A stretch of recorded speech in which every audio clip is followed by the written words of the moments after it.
Bonsoir. Bonsoir. Shalom. Shalom.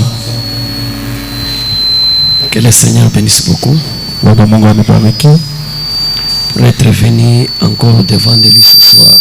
vile mnakuwa mbele yake jioni ya leo. Nous sommes très contents et très honorés par votre présence. Nasikia furaha ya hapo yenu.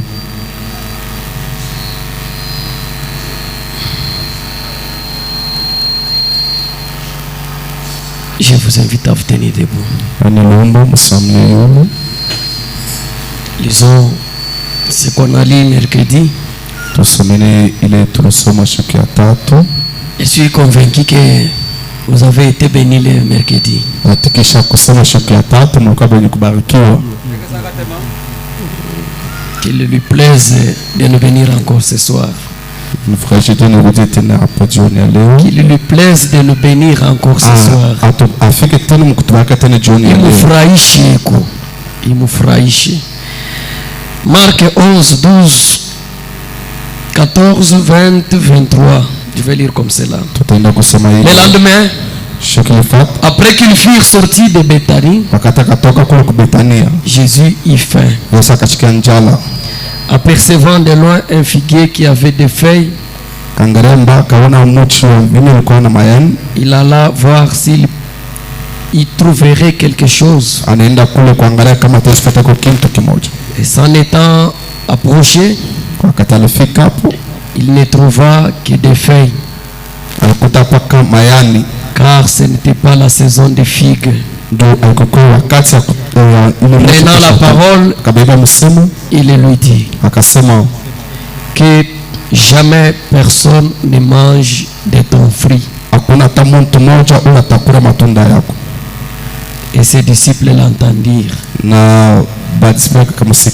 Seigneur Dieu, encore une fois de plus, nous sommes devant de toi. Nous avons lu et entendu dire que quand toi tu parles, toute autre chose saute dans un coin. Quand tu as parlé sur cet arbre, toute la vie qui était dans cet arbre a sauté dans un coin. Et ce soir, nous sommes là pour que tu parles sur notre vie, pour que les maladies sautent, la pauvreté saute, le péché saute, l'incertitude saute, toute inquiétude saute dans un coin, et que nous puissions bénéficier de ta visitation, de ta consolation et jouir de tes bénédictions, Seigneur. Ôte-moi du chemin. Toi seul prends la place pour parler à ton peuple. Ouais, c'est lui qui va m'interpréter. Oh Dieu, envoie ton ange avec la pierre ardente prise de l'autel, Seigneur, qu'il touche mes lèvres pour que je sois digne et que je sois un instrument de travail pour toi. Tu as été avec nous le mercredi sous une forte onction et présence. C'est déjà l'histoire Jésus, que le même Saint-Esprit, le même ange se déploie encore dans cet auditorium ce soir, qu'il étende ses ailes afin de bénir nos cœurs et bénir notre présence du début jusqu'à la fin, au nom de Jésus-Christ. Amen. Amen. Le verset 20. Mettez-moi un bon son s'il vous plaît. Le matin en passant, les disciples virent le figuier séché jusqu'aux racines.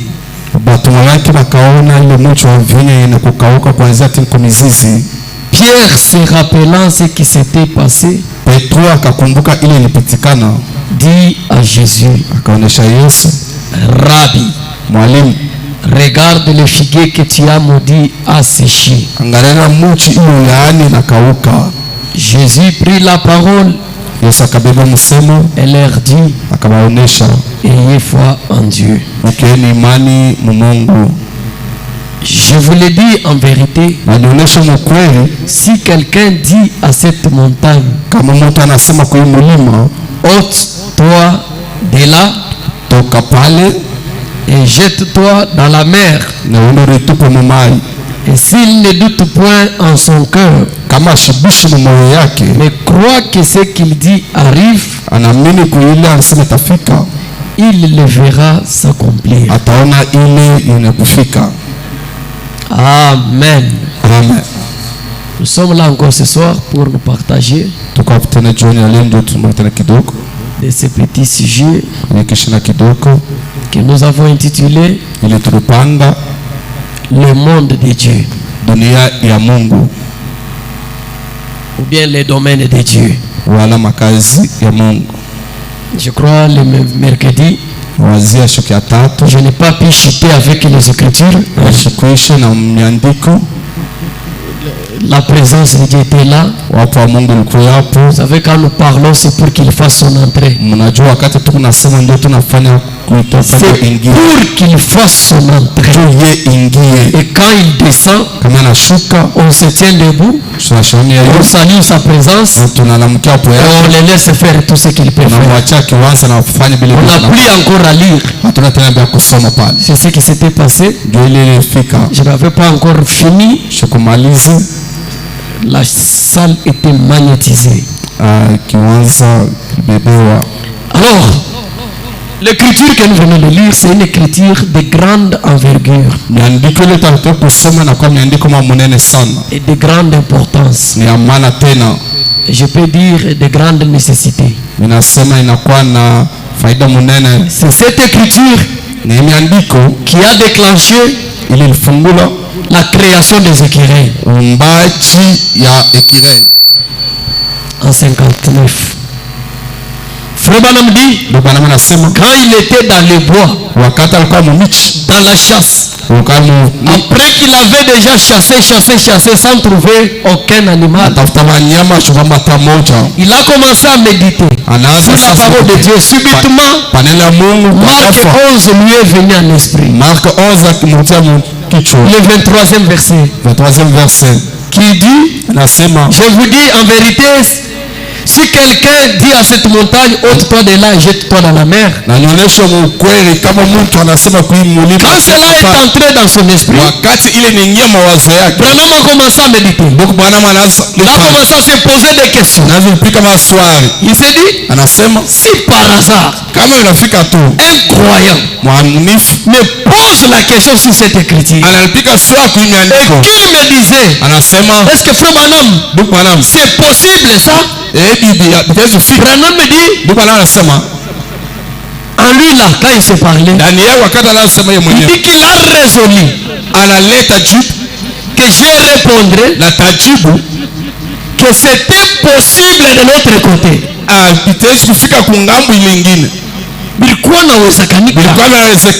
Mais maintenant, c'est impossible. C'est ce qui est monté en lui comme réponse. Branham me dit, à peine cela est monté en lui comme réponse, subitement une présence est descendue sur lui. Et quelque chose lui dit,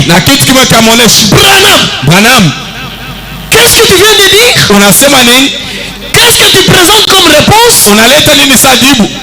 Tu dis que c'est impossible. Et la chose demande Branham, dis-moi, quand tu as toujours tourné les dos aux gens et tu parles, est-ce toi qui parles ou c'est moi qui parle? Branham me dit, Seigneur, c'est toi qui as toujours parlé. Mais si c'est moi qui ai toujours parlé, comment tu remets en cause ma parole? Et subitement, la voix parle à Branham. Qu'est-ce que tu es venu chercher ici? Branham me dit, les écureuils. Et la voix lui pose la question, tu en as eu combien? Branham me dit, depuis que je suis là, je n'en ai pas encore eu. Et la voix lui dit, parle maintenant même. Ça viendra. J'ai lu William Branham qui dit, la création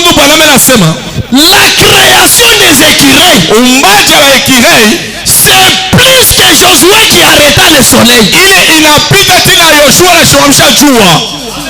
Est-ce que quelqu'un peut me donner une amen? Amen. Frère, Frère Branham dit, qu'est-ce qu'il dit? la création des écureuils Uumbaji ya écureuil par rapport à ce que Josué avait fait kupitia ile Yoshua alifanya en arrêtant le soleil. kusimamisha jua, La création des écureuils uumbaji ya écureuil a une grande signification. yo inakuwa na signification munene. Frère Branham dit, Qu'est-ce qu'il dit? Josué arrêta le soleil Yoshua akasimamisha jua et le soleil existait. na jua ilikuwa hapo, Le soleil était bel et bien là. jua ilikuwa hapo. Josué a justement Yoshua akasema tu, et il arrêtait juste le mouvement du soleil. yeye akasimamisha tu mwendo ya jua. Mais avec Marc 11, Mais na Mark 11 là on a appelé l'existence aita la chose qui n'existait pas. kitu kila kikuye La chose qui n'était pas là kitu kila kikuye est apparue. kio kinaonekanika. Alléluia. Amen. Alléluia. Amen. Le soleil était là tous les jours. Jua ilikuwa hapo kila siku. On l'a juste arrêté. Bwana isimamisha tu. Mais ici, Hapa il n'y avait pas d'écureuil. akukwe écureuil. Branham me dit Ndio bwana nasema que l'écureuil soit écureuil ikuye et l'écureuil fit. na écureuil katoka. Est-ce que quelqu'un peut dire Alléluia? Haleluya. Et quand vous regardez dans la parole, Na wakati ngani maneno là c'est Genèse. ile ni mwanzo.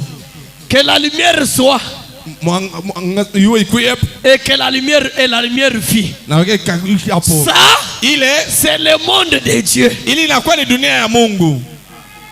Est-ce que quelqu'un peut dire Amen? Amen. Et si je peux me répéter, Itesu kuanzuru. Frère Branham a dit Qu'est-ce qu'il dit? dans l'archétype de Christ, paragraphe 6, 7, 8 et 9, Branham dit il existe 3 mondes ou 3 domaines Ndio bwana anasema kuna kama dunia tatu ama makazi tatu. dans lesquels les gens vivent. Ile bantu banakuwa kunaishi. Il y a 3 mondes, Na kama dunia tatu, 3 domaines makazi tatu. dans lesquels vous et moi nous vivons. Ile mwe na mimi tu kunaishi. Branham dit le premier monde, Ndio bwana anasema dunia ya kwanza c'est le monde de l'humain. ni dunia ya bantu. Ya kibumuntu. Ya kibumuntu. Ah. Le deuxième monde, Dunia ya pili c'est le domaine de la révélation. ni dunia ya fungulivu. Ah, Teba. Mwambi, tu n'as pas les mots. Hein? Unuo. Ufunuo. Ulisema je kwa mwanzo? Sema mbele vile ulisema. Ufungulivu. Ufungulivu c'est la délivrance, non? Hein? Le premier monde c'est le domaine de l'humain. Le deuxième c'est le monde ou bien le domaine de la révélation divine. Ufunuo ya kimbingu. Et le troisième, c'est le monde ou bien le domaine, c'est la vision. Descendez rapidement. Frère Branham dit, or, ceci comme dans la prière. Lorsqu'on prie pour quelqu'un dans le domaine de l'humain, nous disons, eh bien, j'espère que vous serez guéris. Vous voyez? J'espère. Je crois avec vous en essayant d'utiliser toute la foi possible. Ça, c'est l'humain. Descendez rapidement, papa. Je vais aller aujourd'hui. Le deuxième domaine, bien le deuxième monde, c'est celui de la révélation divine. Là, c'est lorsque quelque chose vous est révélé. Et vous êtes sûr dans votre cœur que la chose arrivera. Frère Branham dit, et le troisième monde, troisième domaine, c'est celui de la vision. Et il explique pour bien comprendre. Il dit bien entendu, c'est ainsi dit le Seigneur. Amen. Amen. C'est ainsi dit le Seigneur. Et c'est parfait. Et c'est certain. Dans le troisième monde, c'est certain. C'est parfait. Il n'y a pas d'hésitation. Il n'y a pas de peut-être. Parfait. Amen. Amen.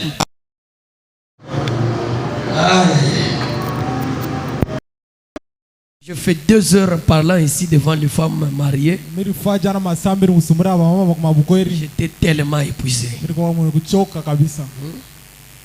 Cette réunion a beaucoup tiré de vertu à moi plus que la réunion de mercredi.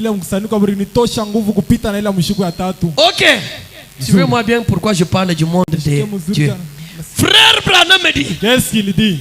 Je veux maintenant que vous saisissiez ceci. Nous, l'église doit se lever dans la puissance de Dieu. Ah, je n'ai pas entendu un amen. Est-ce qu'il y a une église ici? Est-ce qu'il y a une église ici? Tu peux dire maintenant un amen de puissance. Branham me dit, qu'est-ce qu'il dit? L'église doit se lever dans la puissance de Dieu. Branham pose la question. Comment? Il dit, nous sommes trop près de la fin maintenant. C'est la fin des temps. Nous sommes dans la fin des temps. Et comme nous sommes à la fin des temps, frère Branham me dit, je crois que l'église est en état de recevoir l'enseignement des choses un peu plus profondes. Est-ce qu'on peut dire amen à cela? Amina. L'église est en état de recevoir les choses un peu plus profondes et de faire sortir un peu de cette soi-disant croyance qui imane tout ya bongo bongo. Parce qu'il y a des gens qui viennent à l'église, ils n'ont même pas la foi. C'est la fin des temps où on doit quitter la soi-disant foi là et entrer dans le monde de Dieu où l'impossible est possible, où la bénédiction est réelle, où la guérison est réelle, où la vie est une réalité. Ou pas mon kanisa. Oh, Dieu avait créé les écureuils. Mais où kuna lala na njala, où kuna teso. C'est-à-dire imani yako haiyapanda muile hatua hapana. Amen. Dès que tu montes là, le même créateur là va créer pour toi.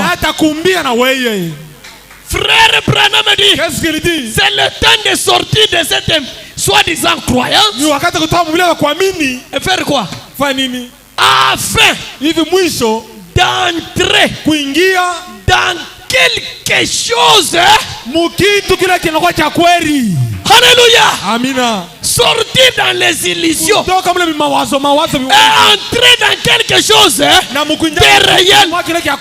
Si tu entends parler de la bénédiction, la bénédiction devient réelle pour toi. Si on te parle de la guérison devient réelle pour toi. Si on te parle des enfants, les enfants deviennent réels. Alléluia. Amina. C'est ça, moi, c'est que j'aime. C'est ce que moi je crois. Une fois j'avais dit ici que l'église, le ministère doit avoir les œuvres de la puissance. Et Branham nous avait dit, si dans votre église vous n'arrivez pas à représenter Jésus dans la puissance de la résurrection, fermez les portes, retournez dans le monde. Est-ce que quelqu'un peut dire amen? Et moi je suis très content. Mercredi je vous ai donné le témoignage de cette sœur là avec son résultat na ile majibu yake de l'hôpital. ya Vrai ou faux? hospitali ni kweli ni bongo. Aujourd'hui, je peux dire encore Leo autre tena mimi naweza chose. kusema kitu Pour kingine. montrer que Dieu est permanent, Kuonesha Mungu ako et tayari il est en hapa. train d'accomplir des choses. Tunatenda tena bintu. J'ai reçu dans cette église Mimi nilipotea mwi kanisa hii. une sœur enceinte. Dada moja mimba. Je ne sais pas quand ils s'étaient mariés, Mimi sijapata bado wanaka. s'ils avaient fait les examens ou Baba pas. nifanyaka bipimo wala pana. Ils ont déjà réintégré les grippes. Baba sasa kuingia mkunji. Or, Japo selon la médecine, ile kupitia bunganga. quand on fait les examens, Wakati wanafanya vile mapimo, les infirmiers vont bien me comprendre. wale wa mfirma ta comprendre. Il y a ce que nous appelons groupe sanguin. Kule tunataka ma groupe ya damu, Il y a aussi les résus. kuna kuya tena ile C'est maresi. ça. Résus négatif Resist ya et kushinda résus positif. na ile ya kuweza.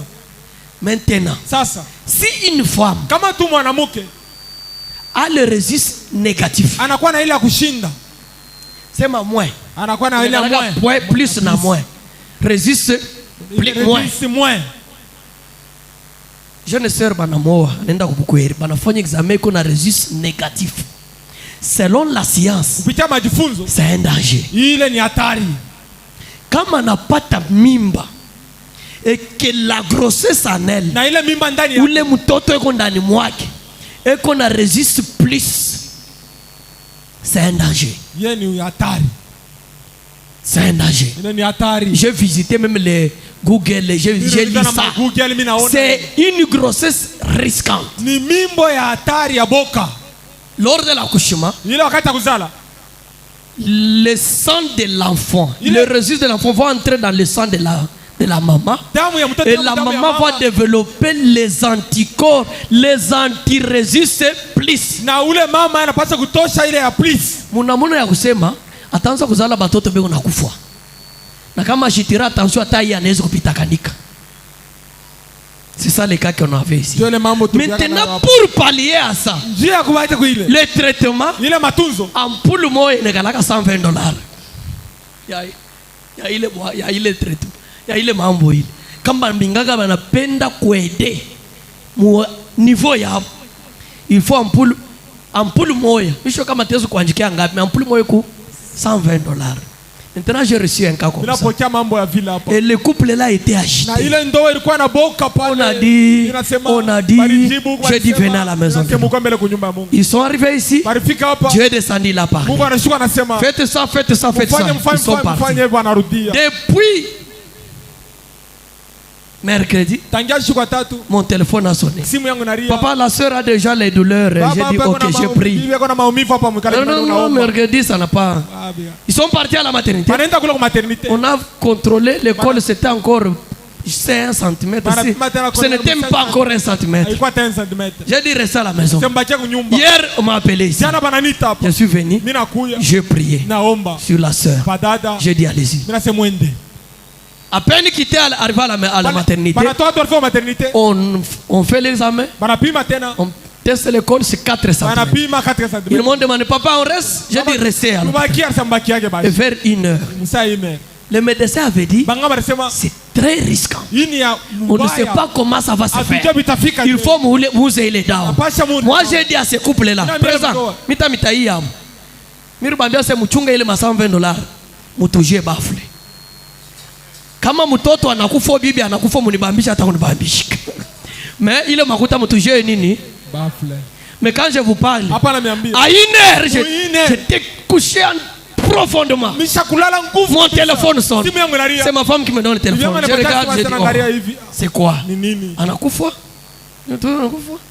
Je prends le téléphone. Baba simu naichika. Je sens le frère qui saute là. Shanduka na Luka. Le frère me dit, papa, Baba. ma femme s'est accouchée. Yangu anazala. L'enfant est en vie. Mtoto mzima. La femme est en vie. Ni mzima. Et normalement, Ni uzuri kabisa. sans même complication. Hakuna hata nguvu kidogo.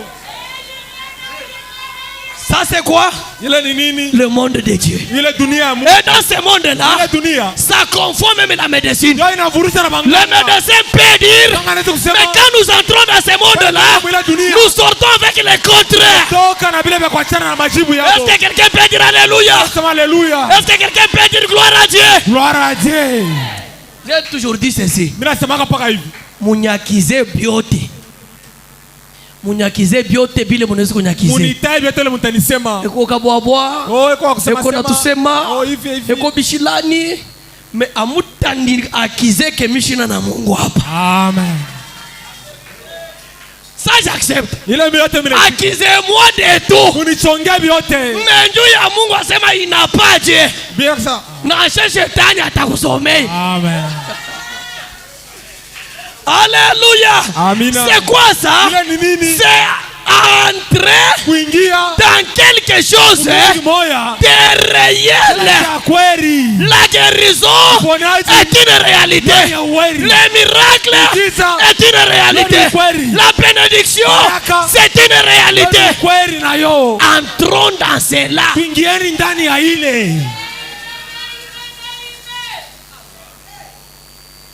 Sikimaka anjinke bakoko mwabe. Sio mambo ya nguvu lenu unatafuta hapa. Unaogopa nini? Frère Branham, voyez-vous? Ce doit être quelque chose. Ce doit être quelque chose dont vous êtes tel que je suis ici. Je suis sûr de mon Dieu. Je suis sûr. Et quand il me dit quelque chose, je suis sûr que j'aurai la chose. Là où je suis comme les garçons avec les cerfs-volants. Pasteur, tu regardes quoi? Le cerf-volant. Mais quand nous on regarde, on ne le voit pas. Je te dirais, moi aussi je ne le vois. Mais quand je tire, je sens qu'il y a quelque chose. Alléluia. Alléluia.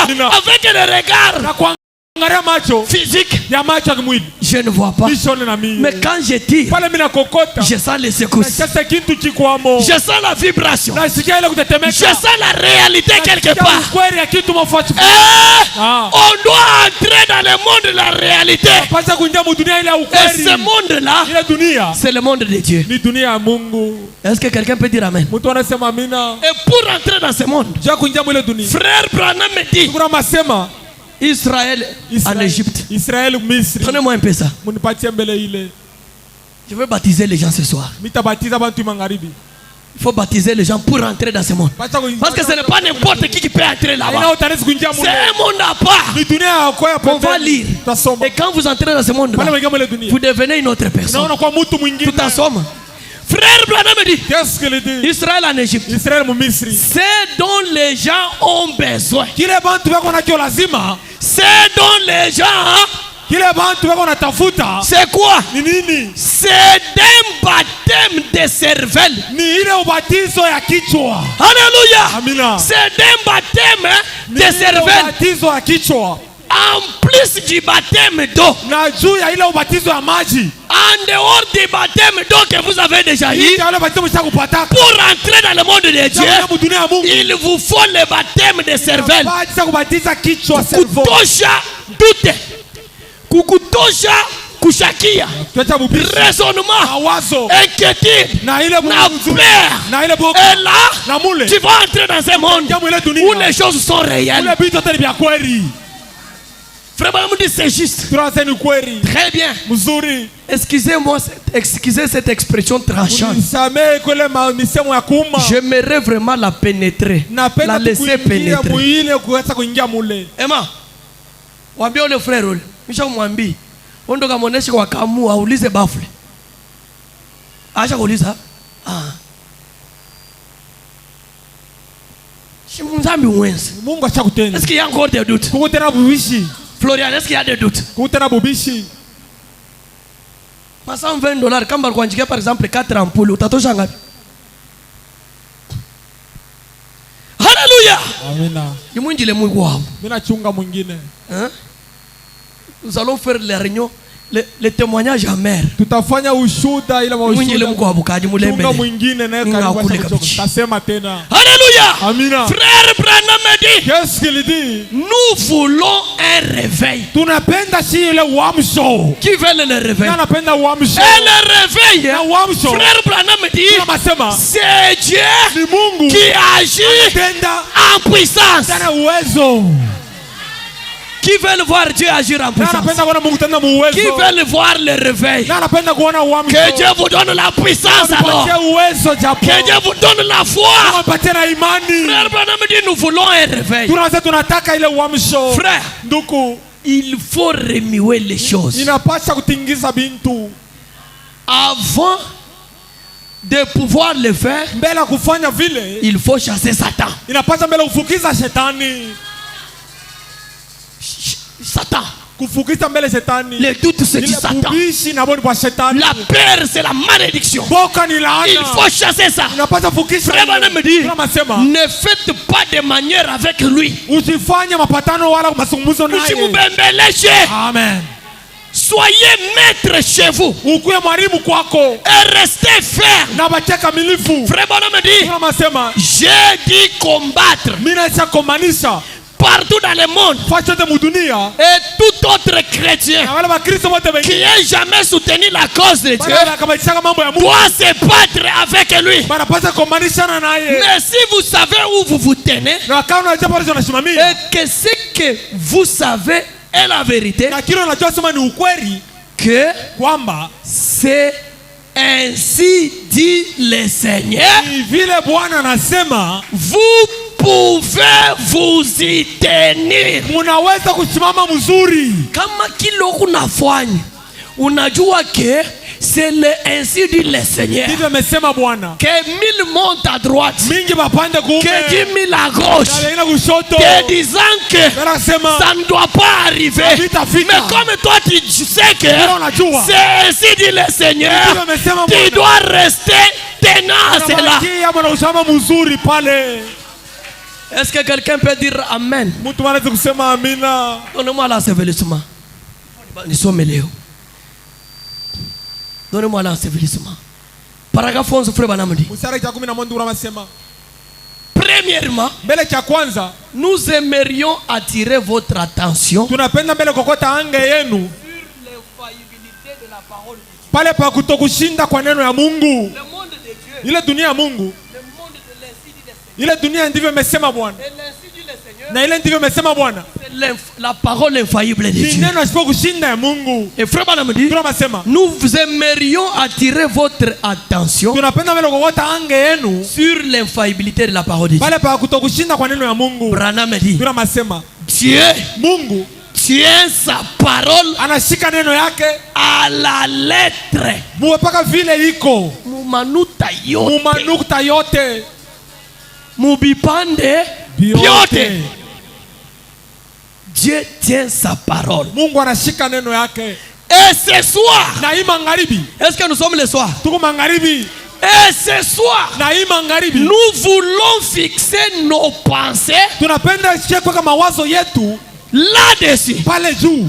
Le dessus là, c'est quoi? Pale juu nini? Sur l'infaillibilité de la parole de Pale Dieu. pa kutokushinda kwa neno ya Mungu. Alléluia. Amen. Sur le fait que Pale pa tena kusema Dieu tient sa parole. Mungu anashika neno yake. Et notre pensée Na mawazo yetu doit être fixée inapaswa kuwekewa sur quoi? kwa nini? Dieu Mungu tient anashika sa parole. neno yake.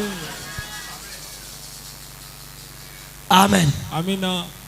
Et la foi Na imani ne repose pas sur les sables mouvants aikalake juu ya mchanga kutenka des conceptions humaines. ile maritana ba muntu. Il y a qui premier domaine.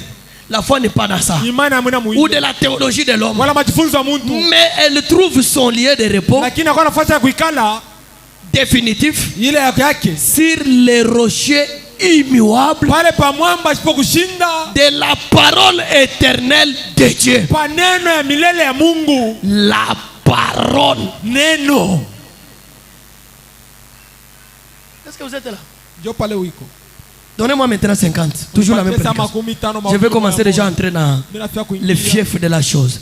Frère Branham dit Ndio nasema la même prédication toujours. Paragraphe 50. mstari makumi tano. Et je n'ai donc point de doute Na mishi na tena bubishi tena dans mon esprit kichwa yangu que kwamba ce que Jésus avait à l'esprit Kile- quand il était ici sur terre, kile Yesu alifanya mkiroho wakati alikuwa hapa dunia, c'est que Jésus avait dans l'esprit. kile Yesu alikuwa nacho mkichwa yake, Mkichwa yake, esprit yake. mkichwa yake Quand il était sur la wakati terre, alikuwa hapa bulongo, même quand il était devant cet arbre qu'il avait hapa maudit. alikuwa mbele ya ile mti ile alilaani. Frère Branham dit, je n'ai point doute Mishina na bubisha dans mon esprit que roho yangu sema ce que Jésus avait kile Yesu alifanya à l'esprit mkiroho quand il était ici sur wakati terre, alikuwa hapa bulongo, c'était quoi? ilikuwa nini? C'est que quand il était devant l'arbre Wakati là, alikuwa mbele ya ile mti, Branham dit, ce qu'il avait dans l'esprit, ile alikuwa na muro yake c'était ilikuwa l'infaillibilité kushinda kutoka de kushinda la parole de l'éternel de Dieu. wa milele ya Mungu. C'est pourquoi il a regardé l'arbre. Pala ngara mti Il dit anasema que jamais personne ne mange de ton fruit. hakuna hata mtu atakuriaka tena tunda yako, Et il était certain na alikuwa na que hakikisho ce qu'il a dit kila alisema va arriver. kitafika. Est-ce que quelqu'un peut dire amen? Mtu anasema amina. Frère Branham dit, Ndio anasema car kwani nous savons que tunajua mzuri en lui ndani yake habitait la plénitude de la divinité corporelle. mulikuwa bule Corporellement. butele bwa Mungu mkimwili, Toute la divinité était en lui. Mungu wote ulikuwa ndani yake. Il était à la fois le Père. Alikuya mkipande ya baba, Il était à la fois le Fils. alikuya tena mkipande ya mwana, Il était aina mukipande. Alikuya Baba. alikuya baba, Il était le Fils. alikuya mwana, Il était le Saint-Esprit. alikuya tena Roho Mtakatifu. Mais Lakini il demeurait dans un corps humain. alikuya ndani ya mwili ya bumuntu. Amen. Amina. Et quand il était à la tombe de Lazare, Pala kwa mbele ya kaburi ya Lazaro, étant un corps humain, vile mwili ya bumuntu il a pleuré. mbele alilia. Mais quand il a quitté le corps humain, Akatoa mwili ya bumuntu, il entre dans le monde. aliingia mudunia. Là, il regarde. Mula anaangalia. Même la tombe a reconnu. Hata kaburi na Même la pourriture a reconnu. Hata tena Et kuvumbua. là, il regarde, il dit, Anaangalia anasema Lazare. Lazaro. Amen. Amina. Il était dans le corps humain. Alikuwa tena mwili ya muntu. La théophanie de Dieu. Ile mwili ya Mungu. La grande image de Dieu. Ile picha munene ya Mungu. À laquelle il avait créé l'homme. Mwili yenye aliumbiaka muntu. Pour le placer ensuite dans la terre. Juu ya kuyeka tena pa bulongo. Il avait un corps. Yeye alikuwa na mwili. Dieu n'est pas dépourvu de corps. Mungu anatupusia mwili. Dieu a un corps. Mungu eko na mwili. Est-ce que vous croyez que même ce soir il a un corps? Unaamini hata magharibi eko na mwili. Est-ce que vous croyez que Dieu a un corps ce soir? Unaamini Mungu ana mwili Est-ce que magharibi. vous croyez que dans le temps du soir, Unaamini wakati ya magharibi, au temps de la fin, wakati ya mwisho, Dieu a eu un corps? Mungu alipata mwili. Ah, j'ai même un frère qui a chanté. Nipenda ndugu arimba. Il a dit, Anasema ça ne m'en voulait pas. ile mshinichukie. Au temps du soir, Wakati ya magharibi, Dieu a eu chez lui. Mungu alipata kwake. Dieu a eu un corps. Mungu alipata mwili moya. Oui. Ndio. Frère Branham dit, Anasema il avait un corps. alikuwa na mwili. Dieu n'est pas dépourvu de corps. Mungu hawezi kuputisha mwili. Dieu a un corps. Mungu eko na mwili moya. Et cela a l'apparence d'un homme. Na ile inakuwa na uso ya muntu. Alléluia. Amen. Alléluia. Amina. Dieu a un corps. Mungu anakuwa na mwili Et moya. ce corps-là, Ile mwili ce n'est pas un esprit. haina roho. Ce n'est pas une théophanie. Haina ile mwili bure. Ce corps-là Ile mwili a l'apparence na uso d'un homme. ya bumuntu. Frère Branham dit, Anasema Moïse a vu cela. Musa alionaka ile. Vrai ou faux? Ni vile haina vile. Moïse a vu cela. Musa aliona ile. Branham dit, Ndio anasema d'autres ont vu na cela. bengine nabo baliona vile. D'autres là, Na bale bengine. moi je suis parmi ces Na mina gens. wakati ya bale bengine bale. Alléluia. Amina. Dans ce temps du soir, Wakati ya magharibi. j'ai vu le corps de Dieu. Ona mwili ya Mungu. Ne m'en voulez pas. Msinichukie. D'autres ont vu cela. Na bengine baliona ile. Et cela a l'aspect d'un homme. Na ile ilikuwa na ile uso ya muntu. Est-ce qu'on peut acclamer pour le Seigneur? Tukishangilia juu ya Bwana. Cela a l'aspect d'un homme. Inakuwa na uso ya Donne-moi Mungu. encore la foi parfaite. Munipatie imani. Je marche comme cela. Natembea D'ailleurs, je commence à entrer. Mbele minaanza kuingia. Et maintenant, Na sasa hivi que vous comprenez juu muelewe mzuri. que Jésus, Hivi Yesu quand il était sur la pale terre, alikuwa mabudunia. quand il était devant Pale l'arbre alikuwa mbele ya muchi. qu'il a maudit, Analani il avait à l'esprit alikuwa mkiroho yake. l'infaillibilité de la parole de Ile Dieu. kutokushinda kwa neno ya Mungu. Frère Branham dit, Tura masema. au paragraphe 85, Sura ya 15. il dit, or, Japo cette Bible hii Biblia est la même parole de Dieu. inakuwa ni neno moya moya ya Mungu. Est-ce que les gens comprennent ça? Watu wanaelewa ile. Cette infaillibilité de la parole de Dieu qui était dans l'esprit de Jésus, Ile kutokushinda kulikuwa ndani ya Yesu. qui l'a amené à regarder l'arbre et il le maudit. Ile Paragraphe 85. kupeleka anaenda garia mucha na ilani. Frère Branham dit, Tunasema cette Bible ici, hii Biblia hii c'est la même parole ni là, neno moya moya ile. qui était en Jésus. Ile ilikuwa ndani ya Yesu. Est-ce qu'on est là? Or, cette Bible Hii Biblia hii est la même parole de ni Dieu. neno moya moya ya Mungu. Et quand vous pouvez recevoir Na wakati mnaweza pokea la substance, ile kuishi kintu, la substance, matière, la substance, ile kintu et cette substance, na ile bintu c'est quoi? ni nini? Qui est la foi parfaite. Ile inakuwa imani 85, kamilifu. papa, appelle ça en tout cas. 87. Hein? Quand vous pouvez recevoir la substance, Wakati mnaweza kupokea ile bintu quelle substance? La substance là, qui est la foi yenye inakuwa imani parfaite. kamilifu. La substance Ile kintu que cette promesse ya ile malako faite par Dieu inakufanywa na Mungu vous appartient. inakuwa ni yenu. Alléluia. Amina. Frère Branham dit, Qu'est-ce qu'il dit? comment vous sentez-vous? Namna gani mnajisikia? 86 papa. Leo uje. Comment vous sentez-vous, frère Branham? Na mnajisikia je ndugu Branham? Quand vous vous tenez là Wakati unasimama et pale que vous voyez venir des personnes de différentes langues et tout, mnaona bantu wa malugha kwa chana chana bengine, avez-vous peur? mnakoyaga na boka. Frère Branham dit pas du tout. Tunasema hapana. Là on pose la question à Branham. Anauliza ndugu Branham. Branham, quand tu es dans tes réunions, Pale kumikisani kwa. tu vois les gens venir de Unaona partout, bantu wa malugha kwa chana différentes langues, Wa malugha kwa chana. avec des cas différents. Mambo kwa chana. Le malade nécessaire. Magonjwa hivi na hivi. Comment vous sentez-vous? Unashika je? Avez-vous peur? Mnakalaka na boka. Branham dit Tunasema pas du tout. hapana. C'est lui qui l'a dit. Ni yeye ndio alisema. Mungu ndio alimwambia sasa utaombea bantu ba manamuna yote. Amen. Comment puis-je alors avoir peur? Nashika na boka bwana. C'est lui qui l'a Ni dit. yeye ndio alisema. Je n'ai jamais eu peur Misha kuyaga na boka. jusqu'ici. Ti leo hapa. Pourquoi tu n'as pas eu peur? Jua nini nakupata boka? Parce que c'est lui qui me l'a dit. Juu ni yeye ndio aliniambia. Et je crois que Naamini c'est la vérité. ile ni ukweli. Est-ce que quelqu'un peut dire amen? Mtu anasema amina. Est-ce que quelqu'un peut dire amen? Amen. Je vais activer quelqu'un. Mimi naweza kuchambua. 87 il dit, 87 anasema s'il me disait ce soir kama tu ananiambia hii magharibi d'aller au cimetière, nyenda au tabu cimetière, kaburi, ça c'est quelle foi? ile ni imani kani. Si il me disait ce soir Kama tu ananiambia tena magharibi d'aller au cimetière présidentiel nyende mu ile kaburi ya baraisi et de ressusciter demain matin George Washington, na nikafufule kesho asubuhi ile George Washington, j'inviterai le monde entier mitaalika dunia mzima et je dirai, na nitasema venez voir la chose s'accomplir. kwa muone kile kitu kinataka kuenea. Alléluia. Amina.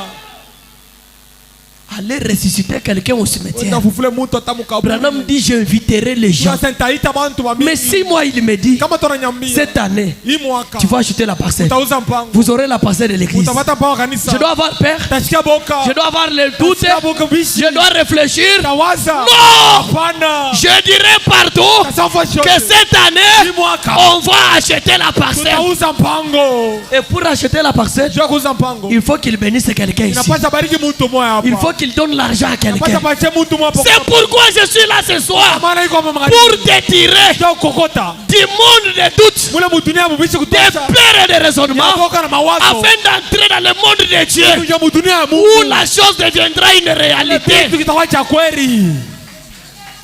Amen. Amina. Amen. Amina. Frère Branham dit venez Tunasa mukuye. voir la chose s'accomplir. Tuona kitu kuenea.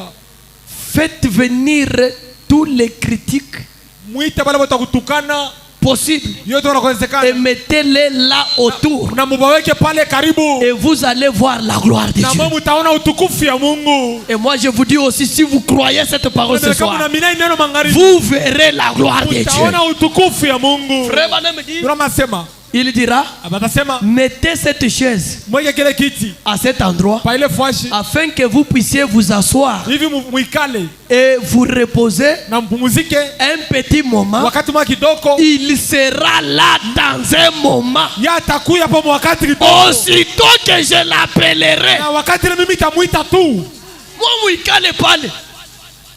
Pale tu mitamuita George Washington sort. Vous allez le voir sortir. Mtamuona anatoka. Alléluia. Amina. Frère Branham me dit. Qu'est-ce qu'il dit? Ramène-moi au 79. Nipeleke mle mu 79. On a compliqué un peu ma écriture comme cela.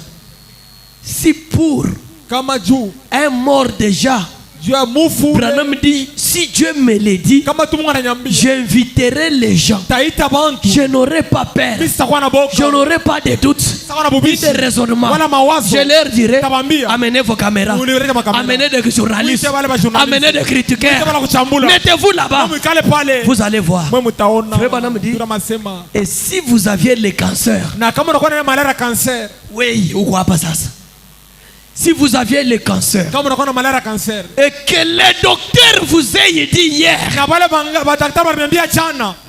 que vous alliez mourir avant lundi, avant lundi matin, votre cœur est atteint et vous ne pouvez plus respirer.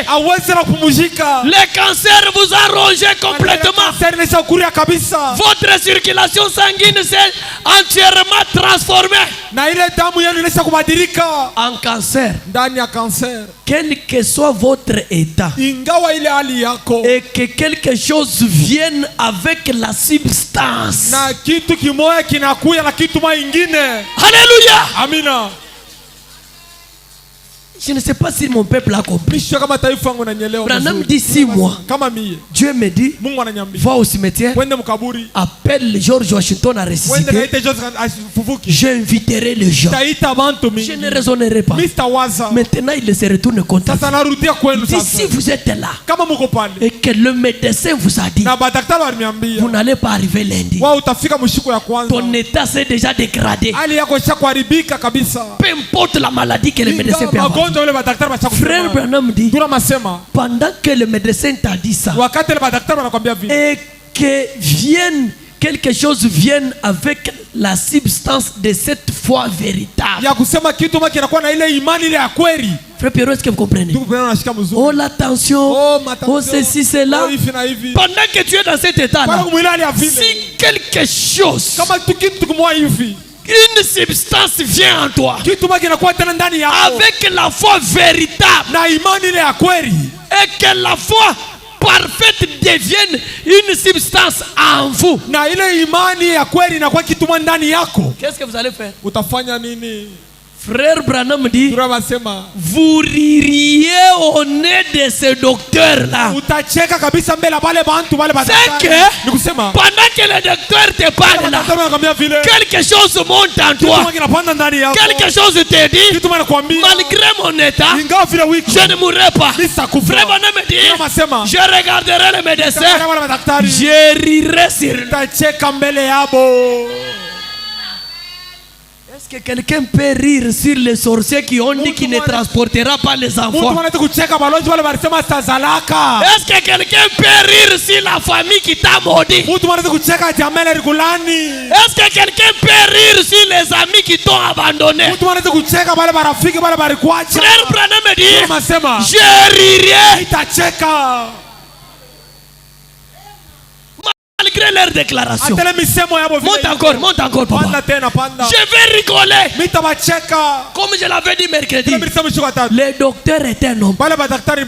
Et toute parole d'un homme est un mensonge. Si tu es là ce soir, quelqu'un t'a dit que ta vie restera comme telle. Je te dis, regarde-lui en face. Dis-lui, tu es un menteur. Tu es un homme. Est-ce que je peux dire à quelqu'un? Si on t'a dit que toi tu ne vas pas te marier, regarde ces gens-là. Dites-leur, vous êtes menteurs. Vous êtes des hommes. Si on t'a dit toi, dans ta vie, il n'y aura rien de bon. Regarde-les en face. Dis-leur de menteur. Frère Branham me dit, qu'est-ce qu'il dit? Vous ririez de ce docteur-là et vous seriez comme le vieux Élie lorsqu'il marchait devant l'idole au mont Carmel, n'est-ce pas? Quand les prophètes de Baal étaient en train d'invoquer leur Dieu, Élie était là en train de se moquer d'eux. Pourquoi? Laissez-moi vous dire. Il est idée à Mont Carmel. Cette idée d'aller à la montagne de Mont Carmel, c'était l'idée d'Élie. Les Français disent, c'est lui qui pose une question à la moitié de la réponse. Élie qui dit aux gens là, allons à la montagne. Il avait déjà la vision. Il avait déjà l'insi dit le Seigneur. Il savait ce qui allait se passer. C'est pourquoi, malgré la démonstration des prophètes de Baal, lui il regardait, il se moquait d'eux.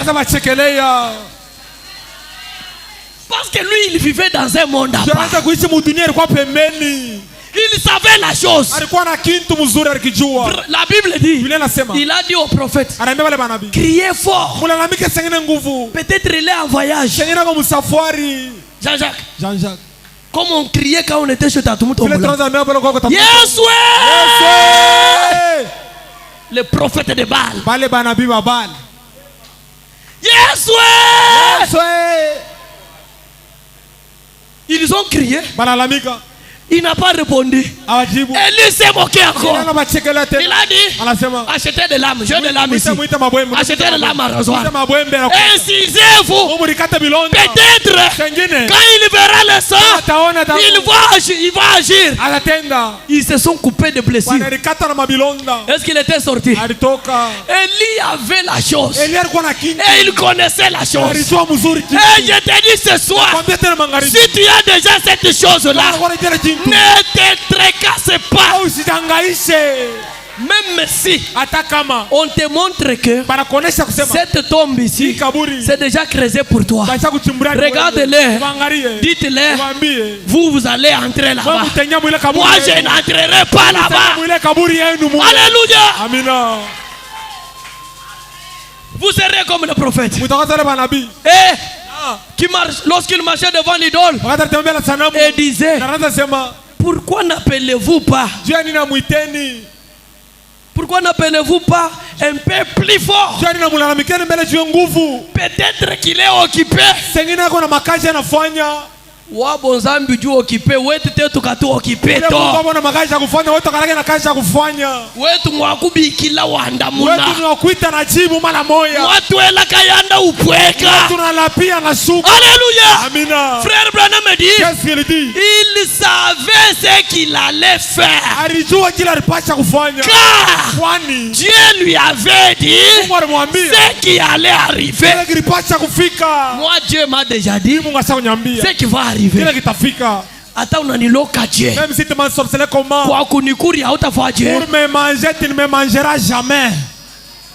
Hata kama unaenda kuriunga na maadui kwa baba, même si tu es allé t'associer avec mes adversaires, kwa kunyua njoo bongo, pour me tuer, ça c'est faux. Alléluia. Amina. Frère Branham me dit, qu'est-ce qu'il dit? Il dit, anasema que le Dieu qui répondra par le feu soit Dieu. Notre Dieu, Nzambi wa kwela kayanda. Ce soir, on peut le défier encore. Il a fait mercredi, il a fait avant-hier, il peut faire encore ce soir. Il a béni hier, il peut venir ce soir. Il a guéri hier, il peut venir à guérir encore. Il a visité mercredi. Est-ce qu'il ne peut pas visiter ce soir? Alléluia. Alléluia. Frère Branham me dit, qu'est-ce qu'il dit? Est-ce que je peux avancer? Est-ce que je peux avancer? Est-ce que quelqu'un peut regarder maintenant son problème?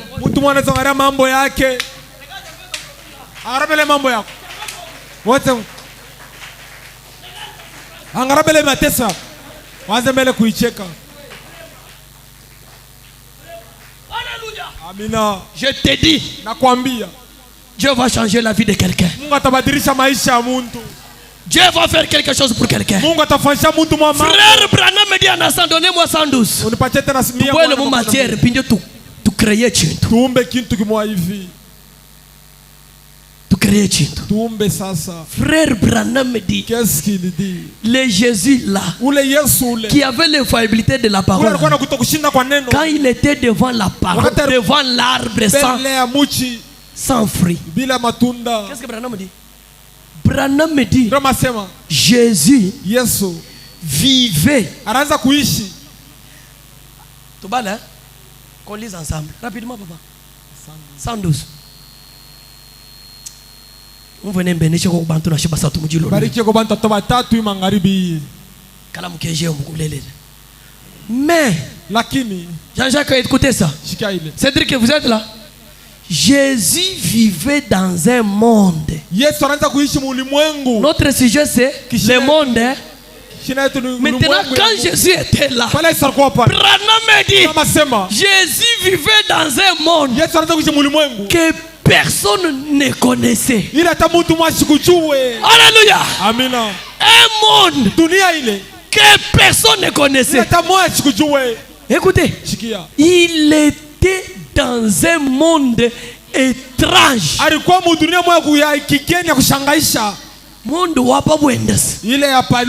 Dans un monde étrange. Écoutez, suivez ça très bien, puis on va rendre quelqu'un un fou ce soir ici. Un fou de Christ. Il vivait dans un monde de la foi parfaite, dans les dieux parfait, le monde de la foi parfaite, dans un Dieu parfait dans lequel il était. Branham dit, si nous vivions dans la foi parfaite des chrétiens, imani kamilifu ya ba chrétiens, des chrétiens croyants ce que nous sommes. Est-ce que tu comprends ça? Si nous vivions dans un monde que nous sommes le monde de la foi parfaite, Frère Branham dit, nous serions des mystiques pour le monde. Alléluia. Amina. Des mystiques pour le monde. Toi les sorciers là, tu n'es rien contre nous. Si nous entrons dans ce monde là, nous sommes qui?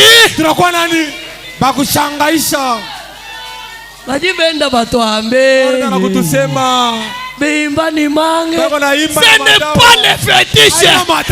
C'est seulement que nous sommes dans un monde à part. Et dans ce monde-là, nous sommes des mystiques. C'est pourquoi, comme tu étais venu la nuit pour m'envoûter là, tu m'as trouvé un grand fait. Et tu t'es dit, c'est un sorcier, c'est un mystique, il a des fétiches. Je n'ai pas de fétiches, mais je suis un mystique. Je suis un mystique.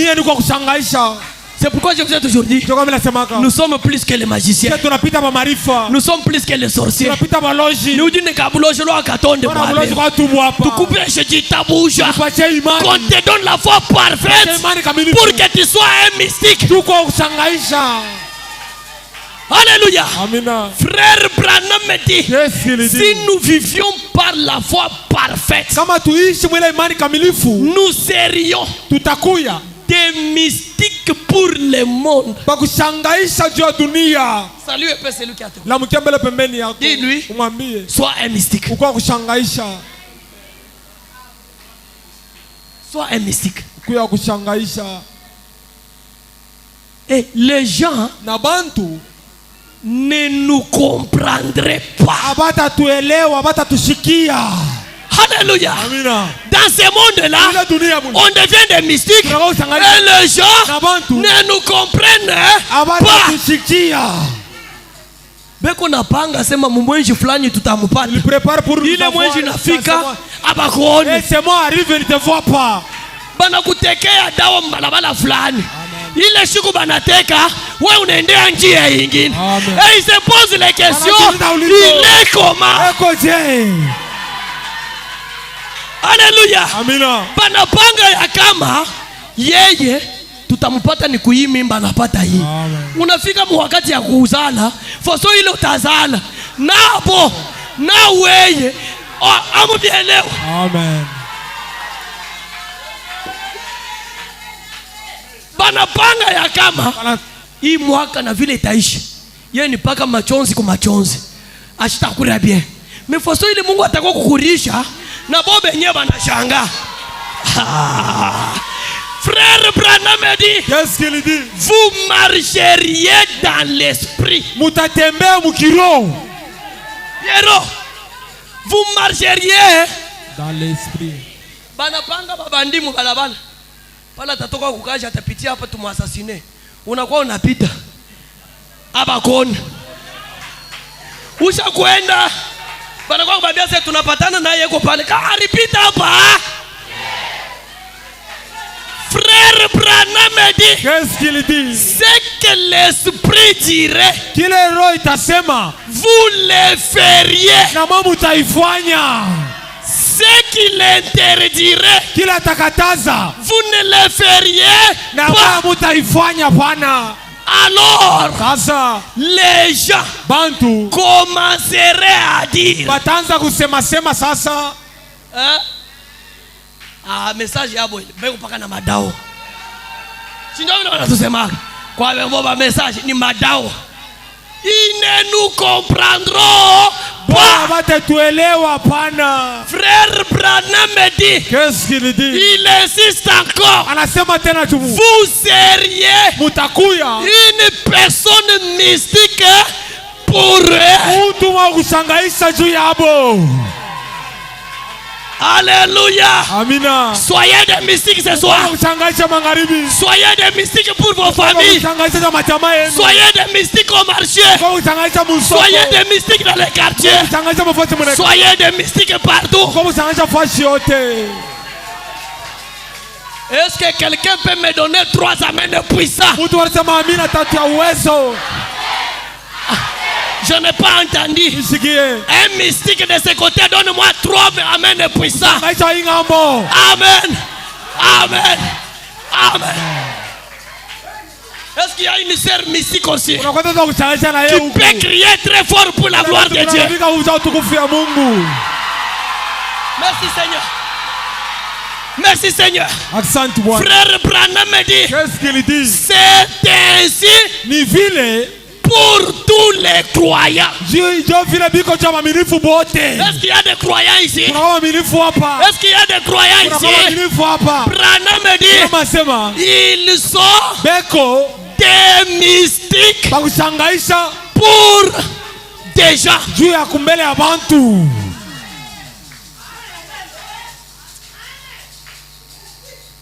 J'ai envie de crier très fort parce que je suis un mystique. Alléluia. Amina. Des mystiques. Est-ce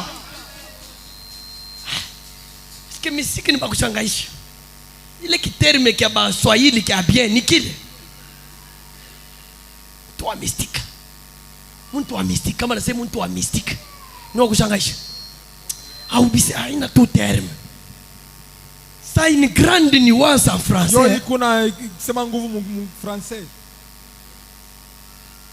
Kwanza leo, si tu es croyant, un véritable croyant, n'ayez pas peur des sorciers, n'ayez pas peur de la famille, n'ayez pas peur de la magie, n'ayez pas peur de n'importe quoi. Pourquoi vous là, en tant que croyant, vous êtes des mystiques. Un mystique, il peut apparaître et disparaître. Un mystique, comme un catcheur, ce sont aussi des mystiques. Il peut prendre le couteau, il insère ici, ça sort ici. Alléluia. Il peut prendre le sable. anaweza kuwa mchanga, Il fait des incantations. anafanya vya Ça kufanya devient du sucre. inakuya sukari. Vous êtes aussi des mystiques. Est-ce que vous ne pouvez pas prendre votre pauvreté Hawezi ule maskini bwako, et la changer maintenant en bénédiction? unabadilisha sasa inakuwa Est-ce que baraka. tu ne peux pas prendre maintenant Hawezi kubeba sasa la malédiction ile laana et la transformer en na bénédiction? kuigeuza inakuwa baraka. Alléluia. Amen. Est-ce que quelqu'un peut prendre Mtu anaweza kubeba la malédiction de la famille, laana ya jamaa la changer? kuibadilisha Vous êtes mystique huko kushangaisha, et vous ne changez pas au kubadilisha en clibitant par terre, wala mkujoka en parlant. mkusema Parle un peu là où tu es. sema tu pale wiko La situation qui te tourmente est là. mambo yanakuangaisha Dis sana. en toi, Sema ndani yako je change ça. inabadilisha hivi. Je change ça. Inabadilisha hivi. Je change ça. Inabadilisha hivi. Je change ça. Inabadilisha hivi. Si tu as besoin de l'argent, Lazima na makuta tu es mystique. wewe kwa kushangaisha Dis, sema je crée l'argent. naomba makuta Je crée l'argent. naomba makuta Je crée l'argent. naomba makuta Je crée le mariage. naomba mandoa Je crée les enfants. naomba watoto Je crée une maison. naomba nyumba Vous êtes des mystiques. Mungu kwa Et kushangaisha je suis un mystique. Na mimi nakushangaisha. Si vous le croyez, Kama naamini. recevez cela. Potea ile Recevez cela. potea ile. Alléluia. Amina. Est-ce qu'un mystique peut mettre la main dans les poches? Kwa kushangaisha manaweza mkono mumfuko, Est-ce qu'un mystique peut mettre la main dans la poche? anaweza mkono mumfuko Pendant kushangaisha que vos mains sont dans la poche, pale mikono wangu mumfuko moi aussi comme mystique, na mimi kwa kushangaisha Branham mystique, Kama sio kushangaisha Jésus mystique, Yesu kushangaisha. je vous donne l'argent dans vos poches, Kama mfuko je vous donne l'argent dans vos comptes, pacha makuta je vous mfuko donne l'argent au nom de Jésus, pacha ile je vous mjana donne l'argent au nom de Jésus, je vous donne la bénédiction au nom de Jésus-Christ. pacha kama jina la Yesu Kristo. Frère Branham me dit, Qu'est-ce qu'il dit? soyez debout comme vous êtes là. Mkwe paka buima vile Frère Branham dit. tunasema Aïe aïe aïe, t'as mis ton cache. Il faut nous sommer parce que Léo, dimanche mitashi. Moi calme. Frère Branham me dit, tunasema les gens bantu ne comprennent pas. abaelewe, Jo mambo. Les gens bantu ne comprennent pas abajue qu'ils vivent beko naishi dans un monde mudunia aé. ile Le kuchukiwa, monde calme. Le monde de Dieu. dunia ya Mungu. Jésus Yesu vivait dans un monde anaanza kuishi mudunia que personne d'autre ule mtu mwingine ne pouvait ule sikuwezi toucher. kugusa, Même les disciples hata wanafunzi ne pouvaient abakuweze les comprendre. kumuelewa. Quand il leur parlait, Wakati anaanza wasemezea, il disait, anaanza sema baraza sema ils ont donc dit, bo baraza sema eh bien, mzuri tu parles par énigme. ausemake Unasema ça mafumbo. unasema ausemake kusema kwa teketeke, Nous ne comprenons pas atushikiake ceci. ile Comment cela peut-il être? ile nesi kuwache. Voyez-vous, Unaona, il n'était pas ashikukuye Abakukuye. pas disciple. ça. Il n'était pas abakuye dans le monde dunia dans lequel mule lui vivait. mule yaranza kuishi, C'est pourquoi il ne les comprenait kama pas. napokaanza kumwelewa. Alléluia. Alléluia. Amina. Ils ont besoin du vin. Beko lazima na vinyo. Il parle à Banambia à Maria. Marie. Kwa Maria. Marie lui parle. Maria anamwambia, Jésus leur dit, Yesu anamwambia, va leur dire wenda mwambie de mettre de l'eau dans les calebasses baweke mai et mubantu qu'ils servent aux gens. na bao pache bantu. Les disciples ne pouvaient pas. Banafunza bakwezi De l'eau. kutoke mai. Mais quand on a servi de l'eau, Bala là, barituaka mai. les gens de la fête ont dit, Watu wanamwambia, mais pourquoi vous aviez gardé ces bons "Jua nini vins mulichunga hii vinyo mzuri kumwisho?" tout ce temps ici? Hii wakati yote. Pourquoi? Jua nini? Jésus était dans un monde. Yesu alikuwa mudunia mwa hivi. Et c'est un monde de mystique Ni dunia ila kushangaisha. où l'eau Mule muntu devient du vin, mai inageuka na kuwa mvinyo. où les papiers Mule papia mule peuvent devenir l'argent, inaweza kugeuka na kuwa makuta. où un squelette Mule ile mifupa peut porter la chair ce soir. kuvala mwili magharibi. Un monde Dunia où un célibataire mule mbalaka peut recevoir un foyer ce soir. tokea jamai magharibi. Un monde Dunia où les matrices qui ne conçoivent pas Karibia Patricia ipate peuvent porter les enfants. anaweza kubeba watoto. Est-ce que quelqu'un me croit? Mtu mwanaamini Frère Branham dit, tunamasema, vous voyez, mnaona il ne pouvait pas les comprendre. abakuweze kwanza kumuelewa, Il ne pouvait pas les comprendre. abakuwezi kumuelewa. Alléluia. Amina. Donnez-moi ça, je vais terminer. Munipatie litaisha. Tushike 18 avant. Josué. Yoshua,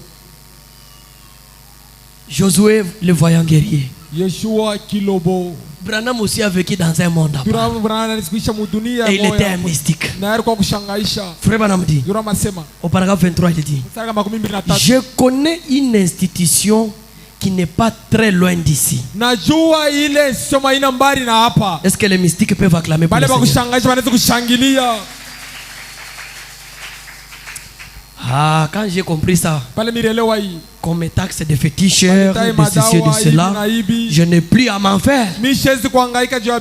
Frère Branham dit, je connais une institution qui n'est pas très loin d'ici, qui assistait une veuve. Celle-ci était une missionnaire chez les Juifs. Alors cette femme avait une fille. Et la fille était couchée à l'hôpital, à l'article de la mort.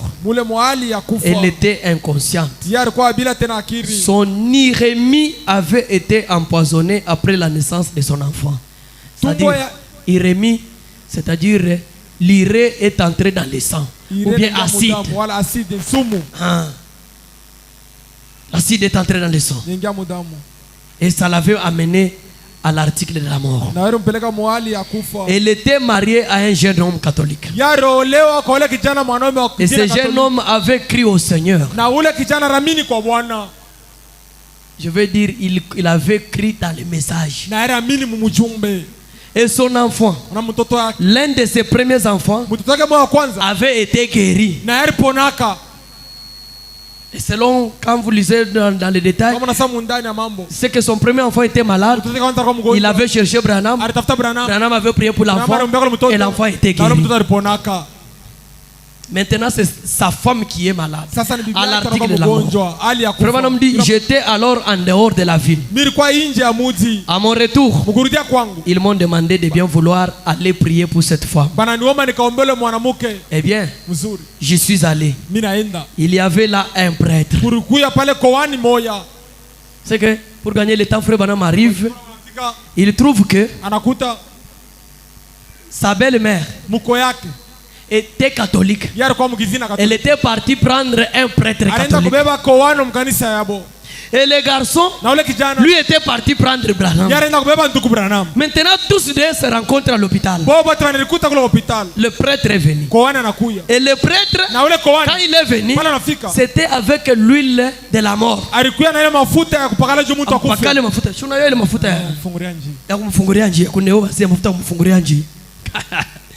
C'est ce que le prêtre avait apporté. Et Branham lui est venu avec l'onction de vie. Deux personnes devant. Comme je peux dire, les deux arbres du jardin. L'arbre de la vie et l'arbre de la mort. Et il y a une discussion qui a commencé. Le médecin lui avait déjà conclu qu'il n'y aura pas la vie. L'enfant va mourir. Et selon, comme le médecin avait déjà compris, la maman a dit, il sera alors mieux que le prêtre entre, qu'il éloigne seulement la vie, qu'elle meurt. Et Branham est arrivé. La belle-mère avait obtenu qu'un prêtre. Tiens-là. Elle discutait. L'une était protestante, l'autre catholique. Elle discutait. L'une a dit, eh bien, la mère qui avait fait venir le prêtre a dit, c'est mon petit-fils. Je n'aimerais pas que la grand-mère aille en enfer. Elle a dit, j'aimerais que le prêtre entre, lui administrer l'onction pour la mort. Eh bien, à ce moment-là, je me suis avancé. Et le médecin était à l'intérieur. Moi, j'allais entrer. Entrer loindre pour la vie. Le prêtre entrait loindre pour la mort. Et le médecin se tenait là, prêt à nous frapper tous deux. Quel tableau? J'ai dit, si lui entre loindre pour la mort, à quoi me sert-il d'entrer loindre pour la vie? Nous embrayons le tout par ici. Et les deux grandes mères discutent à ce sujet. Na bale ba mambo ko bari banasumbulia jale mambo. Et j'ai dit, Na nini nikasema? vous devriez laisser le père décider. Munapasha kuacha baba bebe mipango. Mwache bwanake ya mwanamke mwenye baba wa mtoto afaje adeside. Or baba alikuwa kupata experience ya guérison. Laissez le père décider. Mwache baba bebe mipango. Et le père a dit, Na baba anasema, eh bien, mzuri. il avait été catholique. Il a dit, écoutez, Mushiki. révérend Branham ici Huyu mchungaji Branham huyu. a prié pour mon enfant. Aliombea mtoto yangu. Et il a dit, Na anasema, je crois naamini que s'il entre kama anaingia et prie, na naomba, j'ai dit, nasema vous comprenez, s'il entre et prie, c'est-à-dire kama quoi? anaingia nikisema, J'ai dit, nasema laissez-le entrer. mwache yeye ingie. Ça, c'est le père qui a Ni parlé. baba mtoto anasema. Alors, et tous se sont retirés. Na bao wote wanarudia kumkongo. Le médecin m'a cédé la place. Banganga banaachia fashi. Le jeune homme est entré avec moi. Kijana ule mwanaume anaingia na mimi. La femme était inconsciente. Mwanamke alikuwa bila akili. Je me suis agenouillé pour prier. Mimi napiga magoti juu ya Et kuomba. pendant que je me tenais là à prier, Wakati kwa pale mkuomba. tout aussi humblement que vous pourrez prier, Na mule mkujishusha kabisa mule unaweza kuomba. ou n'importe qui d'autre, Wala mtu mwingine. le jeune homme, Ule kijana. quelqu'un a frappé à la tête, à la porte. Mtu anakokola kumulango. Il s'est dirigé vers la porte Anaenda kumulango. pour sortir. Maringa Bade, Branham a déjeuné. Pendant qu'il commence à prier, quelqu'un frappe à la porte. Le jeune homme, le mari de la femme, Bwana ule mwanamke. est allé à la porte et il laisse même sortir Na anatoka. afin de lui parler. Hivi juu akasumbulia. Quelqu'un d'autre Mtu mwingine. était venu. Na alikuya. Et c'était un autre médecin. Ilikuwa ni munganga mwingine. Il voulait se concerter Balipenda kusimama pale. sur l'une ou l'autre chose. Wala pa kitu Il mwingine. l'avait abandonné à la mort. Bali mwachaka mwali ya kifo. Ainsi, ils allaient faire quelque chose. Sio bali balipenda kufanya kitu Le kimoja. jeune homme était sorti. Kijana ule alitoka. Et j'ai prié environ 10 minutes. Niliomba dakika miniti. Je me suis relevé, j'ai dit, Mimi nalamuka mimi nasema, Seigneur, Bwana, ne laisse pas une pauvre petite mère mourir. usiache huyu mama maskini akufe. Que ça soit la prière pour que tout un chacun Kwa ici. maombi juu ya kila mmoja wote hapa. Eh bien, Mzuri. je me suis relevé du pavement où j'ai prié pour Mimi elle. nalamuka mule msimani nilikuwa naomba juu yake. Je me suis levé Mimi nalamuka. et je me suis un peu essuyé les yeux. Na mimi nilipangusha mbele macho. J'avais un peu pleuré. Mimi nililia kidogo. Je me suis retourné pour regarder. Narudia kuangalia. Alors, Sasa je vis. nikaona Là, le troisième domaine est apparu. wale kipande ya tatu inaonekana. Le domaine des visions. Upande ya maonyo. Le domaine de l'ainsi dit le Seigneur. Upande ndivyo imesema Quand Bwana. il essuie les Wala larmes, panguza machozi. il regarde. Anaangalia. Il dit, Anasema, j'ai regardé, alors je vis mimi naangalia mimi naona cette femme ule mwanamke chez elle, kwake. regardant son bébé, Yeko naangalia mtoto yake. en faisant Mungu mfanye. voilà la vision. Ila jo uonyo. Le troisième monde est descendu. Upande ya tatu nashuka. Il voit la femme Yule avec mwanamke son bébé. anabembelesha mtoto. Branham dit Yule anasema comme ça. vile. Et elle arrangeait des choses comme Na cela. anaanza tengeneza vitu paka vile. Après tant le dîner, Yeko natayarisha chakula. je l'ai regardé un instant. Mimi namwangalia wakati kidogo. Oh là là! Oh la la. Quel sentiment! Ile nia kani. Quel sentiment! Nia kani. Frère Branham dit, Yule anasema la vision onyo m'a quitté. inanitoka. Je suis sorti par la porte Mimi natoka kumulango. avec un petit sourire. Na ile ncheko Frère kidogo. Wine, n'ashama kwa mne uvufu lelu. Hata utakufa Mais leo. quand la vision descend Pale onyo et unashuka. qu'on te dit que tu ne mourras pas, Sasa utakufa. commence à rire, Kwanza kucheka. commence à te réjouir. Furahi. Alléluia. Frère Branham dit, Yule anasema avec un petit sourire. na ile ncheko kidogo. Regarde un peu celui qui a Angalia mbele ta pembeni yako. Fais-lui un sourire Umcheke cheko de kidogo. la bénédiction, Ya cheko wa baraka. de la guérison, Cheko wa uponaji. de la victoire, Cheko wa ushindi. de la délivrance. Cheko wa ufungulivu. Alléluia. Amina. Frère Branham dit, Yule anasema mon par-dessus sur le bras. na ile kinkochi yangu pa mikono. Le père et tous les autres se tenaient là. Baba na bale bengine wakasimama pale. Les prêtres, Kowani, les docteurs, madaktari, et tous se tenaient là dehors. wote wakasimama pale nje. Alors je suis sorti. Sasa mimi natoka. Branham se présente à la porte. Kila wanacha mlango. Le mari m'a demandé, Bwana ananiuliza, Révérend Branham, mchungaji Branham a-t-il dit, anasema, avez-vous des nouvelles? unakuwa na habari mpya? Alléluia! Amina. Est-ce que quelqu'un peut me demander ce soir, mon pasteur, est-ce que tu as une nouvelle pour moi? Habari juu yangu. J'ai dit, Nilijibu, oui, oui, ndio. j'ai une bonne nouvelle pour vous. Niko na habari mzuri juu yako. Quelle est la nouvelle? Ni habari gani? Branham me dit, Bila masema, ainsi dit le Seigneur. ndivyo amesema Bwana. Ainsi dit le Seigneur. Ndivyo amesema Bwana. Pierrot, ainsi dit le Ndivyo Seigneur. amesema Bwana. Yvette, Lisette, nani mwingine ni mtaye?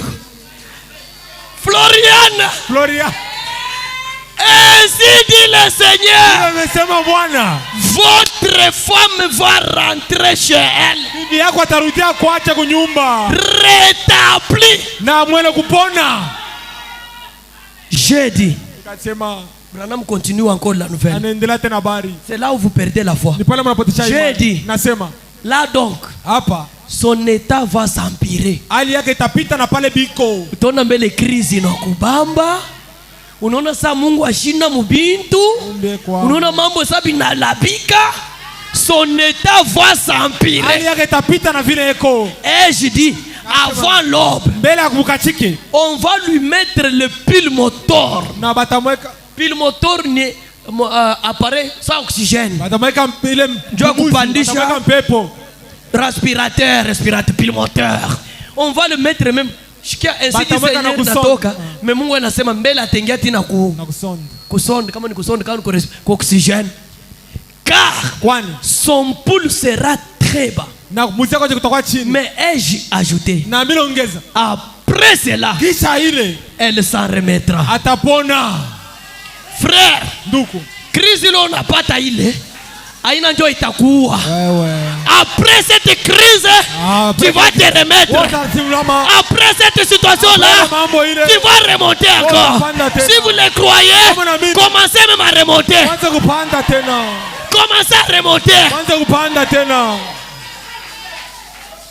Alléluia. Amina. Il s'en remettra. Yatapona. Et ainsi dit le Seigneur. Na ndivyo amesema Bwana. Demain soir, Kesho magharibi vers 7h, muisa 7h votre femme bibi yako sera chez elle. atakuwa kwako kunyumba. Vous ne comprenez pas que ça c'est un monde terrible. Akushatele lijulia Mtu kushangaisha. kwa oxygène. Bamweke kwa oxygène mais kesho déjà kwake. Vous ne comprenez pas que ça c'est du mysticisme. Ya ile ya madawa. Descends. Descends un peu. Alors, Sasa les gens se sont mis. bantu wanajeka. Lui, il s'est mis à faire quoi? Yanaanza Il s'est mis à... anaanza kufurahi. Et le prêtre Na ule koani a secoué la tête. anatengesha kichwa. A regardé le médecin. Kana manganga. Le médecin a regardé. Kama anaangalia. A secoué la tête. Kama anatengesha kichwa. Acha sasa nikwambie. Umwambie ule uko kumpembeni. Wewe utatenkesha kichwa wewe. Tengesha kichwa. Haleluya. Mwambie sasa wewe utashangaa maisha yangu. Amen. Umwambie n'aie pas honte. N'aie pas peur de lui. Kwa na boga yake. Dis-lui que wewe utashituka maisha yangu. Amen.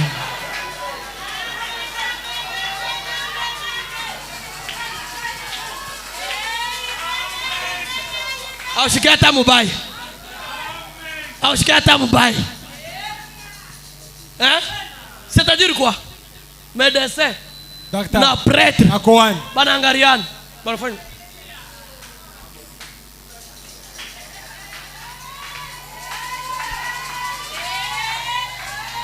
Écoutez, quand quelqu'un fait, Pale mtu anafanya hivi. c'est déjà tard. Nikusema sasa isha kupita. C'est-à-dire il est fatigué. Sasa isha kuchoka. Regarde ton problème là. Angalia mambo Dis ya. à ton problème, tu Angalia mambo es ya. venu en retard. Kuya nyuma. Dieu m'a déjà guéri. Dieu m'a déjà visité. Dieu m'a déjà consolé. Dieu m'a déjà honoré. Atanyachimisa.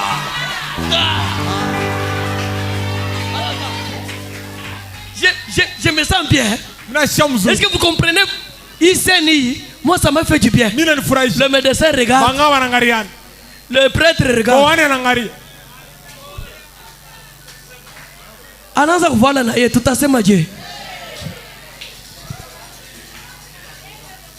Yeye anakuwa na yeye na mimba basi tutasema je? Na yeye anauza mpango basi tutasema Alléluia. Amina. Ah, ça c'est notre monde. Ça c'est notre monde. Mouyi Lubumbashi. Les gens nous regarderont. Ils feront. On va nous regarder. On fera.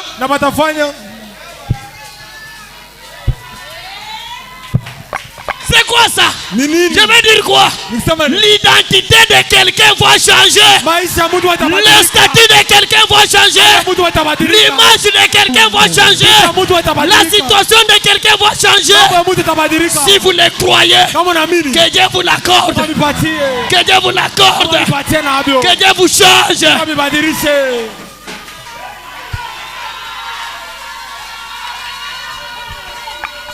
Chetrio ase matakufu. Bale bari nyampoazona kama Lubumbashi mbana nyona.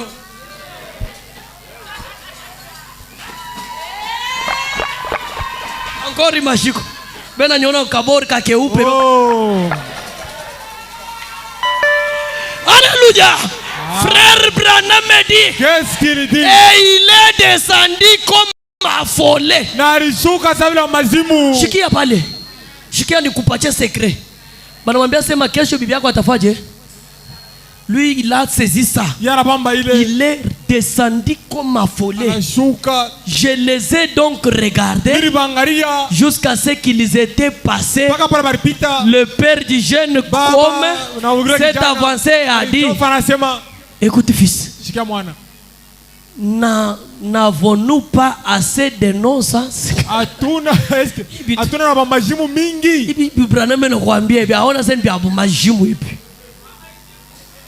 Il a dit: écoute papa, a-t-il dit, j'avais amené mon fils aîné. Non mais des hommes bien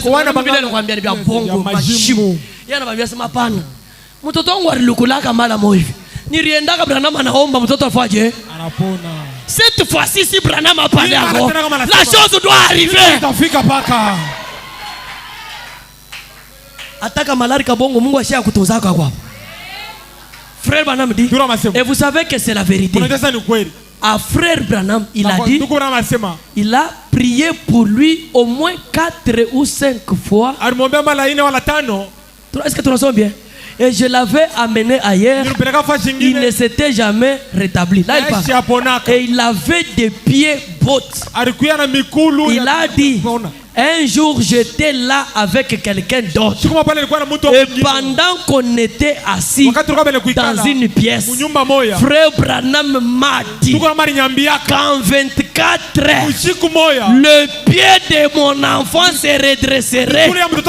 Il a dit: le lendemain matin, ma femme et moi avons bondi au même moment et avons couru vers le berceau. A-t-il dit, les 2 pieds étaient tout aussi normaux que possible.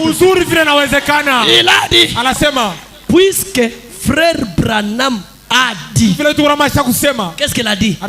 Qu'ainsi dit le Seigneur, ma femme va rentrer chez elle en 24 heures. Alors, qu'est-ce que Branham dit? Le frère dit: alors, au revoir. Moi, je rentre chez moi, mettre les choses en ordre à la maison pour l'y ramener. Eh bien, mzuri il s'en est allé. na alienda Il a arrangé la maison. anatengeneza kunyumba. Et en 24 Siku moya elle était chez elle. arudia kwake Elle y est depuis. na aleta Je vais défier quelqu'un. napinga muntu, Je vais défier une sœur. napinga tata moya. Je vais dire à une sœur en Christ ici, Tata mwa Mkristo ce soir, ni magharibi sur bas de cette écriture, chai maandiko si tu n'as pas les enfants, kama na batoto demain, kesho va au marché, wende musoko achète les couches, uza bikama, achète les bassins, uza nsani, achète la poudre, uza poudre, achète les choses. uza bintu. Les dieux de Branham, Mungu wa Branham cette année, hii mwaka qu'il te visite. akutembeleye. Si tu étais malade, Kama ulikuwa mgonjwa je vais révéler quelqu'un. salamusha muntu moyo. Si tu peux, au moins si tu n'as pas la foi. Kama una na imani, Si tu n'as pas la foi. kama una na imani, Mais si tu as la foi, kama una imani ce soir, ni magharibi et que tu avais rendez-vous avec le médecin demain, na ulikuwa upatana banganga je kesho, t'ai dit, nakwambia ne rentre pas chez le médecin. usurudako lo banganga Ce soir, ni magharibi, ce soir, ni magharibi, ce soir, ni magharibi, ce soir, magharibi, ce soir, magharibi. monte avec moi Panda na mie dans le cabinet du grand médecin. ule mukado kidaki tetegra medecin. S'il est Dieu, Kama eko Mungu, s'il est Dieu, kama eko Mungu, j'ouvre la pharmacie céleste, nafungula madawa kumbili, j'ouvre l'hôpital d'en haut, nafungula bitana kumbili, je prends les médicaments, madawa je les jette dans l'auditoire, naeka mwengu, je les jette dans l'auditoire, naeka mkanisa, je les jette dans l'auditoire. naeka mkanisa. S'il est Dieu, Kama eko Mungu, si c'est la vérité, kama ni kweli, j'ouvre nafungula le dépôt de bénédiction. ile madepo ya mabaraka, J'ouvre le dépôt de bénédiction. madepo ya mabaraka, Je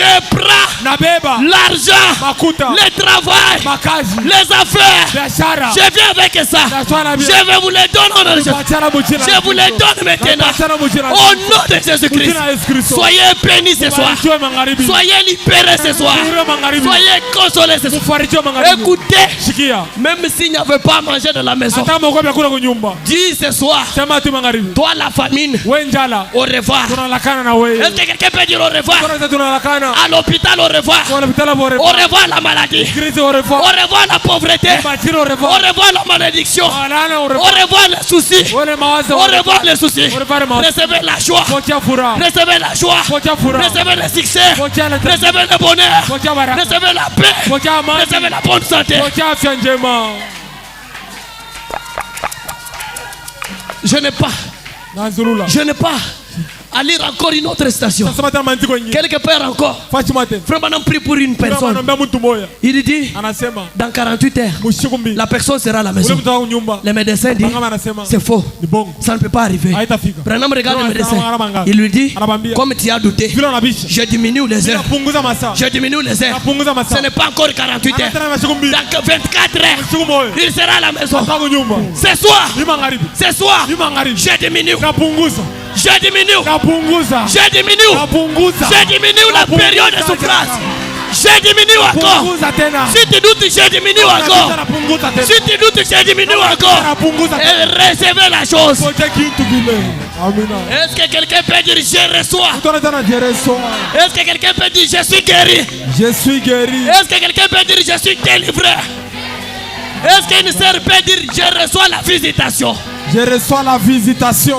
Que mon Dieu, Mungu wangu, qui est le Dieu de Branham, kwa Mungu wa Branham, le Dieu qui nous a rendu des mystiques, Mungu anatufanya kushangaza, vous offre les meilleures choses, vous offre des bons cadeaux kwa vitu et vous donne les meilleurs. vipache vizuri. Au nom de Jésus-Christ. Yesu Kristo.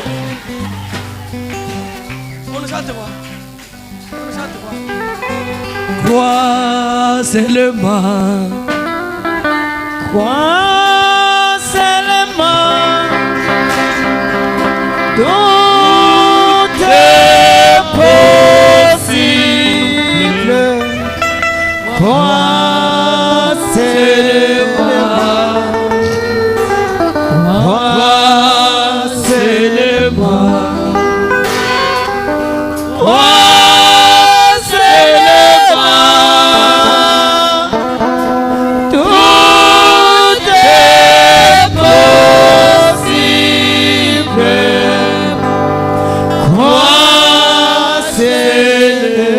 Jésus est là. Jésus est là.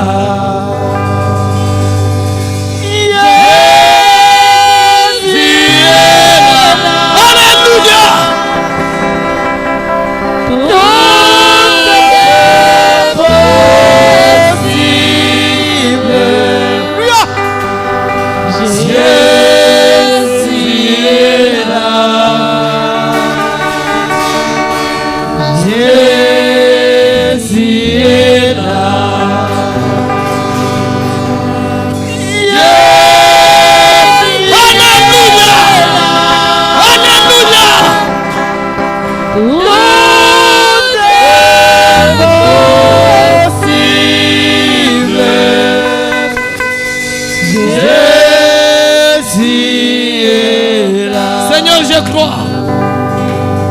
Seigneur, je crois. Oh Jésus. Oh Jésus. Seigneur, je crois.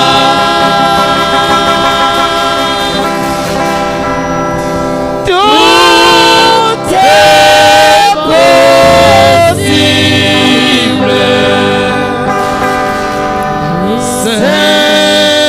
Seigneur, je crois.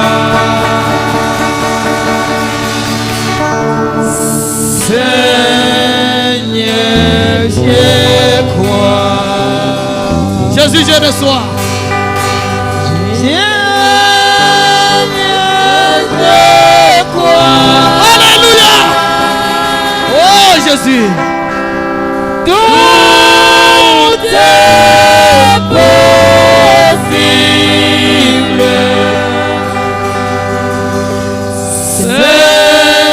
Seigneur, je crois. Je reçois. Dieu, je reçois.